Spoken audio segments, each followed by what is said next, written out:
Polisi telah menetapkan tersangka dalam kasus aktivitas tambangan ilegal di Gunung Sari, Kota Padang. Namun baru satu tersangka yang diketahui merupakan koordinator tambang di lokasi tersebut.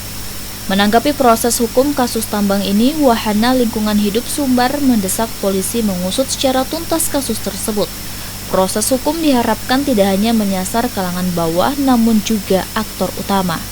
Tak hanya itu, Walhi menyoroti pasokan BBM ke alat berat hingga indikasi pembackingan yang membuat eksplorasi bisa berjalan selama ini.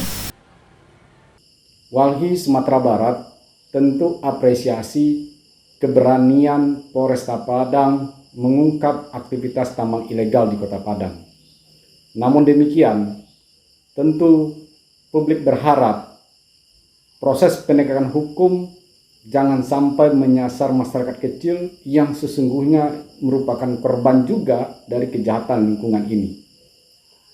Untuk itu, Polresta Padang mesti mengungkap dan meminta pertanggungjawaban pelaku utama dari aktivitas tambang ilegal ini.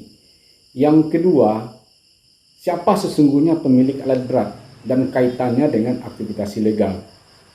Yang ketiga, perlu juga diungkap dari mana dan siapa yang memasok BBM untuk mendukung operasional alat berat yang digunakan untuk aktivitas tambang ilegal tersebut.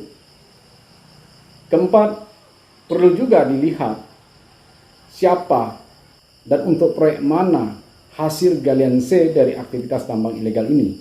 Jangan-jangan ini juga mengalir untuk mendukung proyek-proyek infrastruktur pemerintah. Yang kelima, tentu juga harus dicek bagaimana peran dari inspektur tambang atau Dinas SDM di Provinsi Sumatera Barat sehingga aktivitas ilegal ini bisa terjadi di Kota Padang. Karena kejahatan tambang ilegal ini adalah kejahatan yang terbuka, kejahatan yang terang benderang. Jangan-jangan di sini juga ada praktek backing.